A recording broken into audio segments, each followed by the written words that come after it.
আগের দিনের কিছুটা মাটন বেঁচে গেছিল, তো ভাবলাম মাটনটা পরোটা দিয়েই খাওয়া হয়ে যাবে। রুটি দিয়ে তো সব সময় খাওয়া হয়, কিন্তু না, বরের কথা হচ্ছে লাচ্ছা পরোটা বানাতে হবে।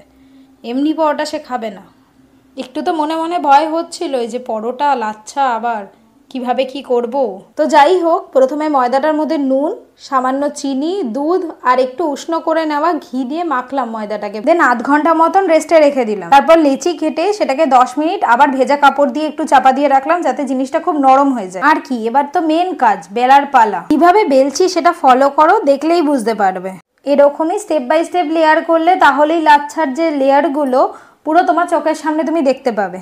দেখছো লেয়ারগুলো একটাও কিন্তু একটার সাথে লেগে যাচ্ছে না। এবার তাওয়াতে কিছুটা অল্প ঘি দিয়ে লাচ্ছাটা ছেড়ে দিয়ে ওদিক ওদিক ভাজলেই কিন্তু লাচ্ছা পরোটা একেবারে রেডি।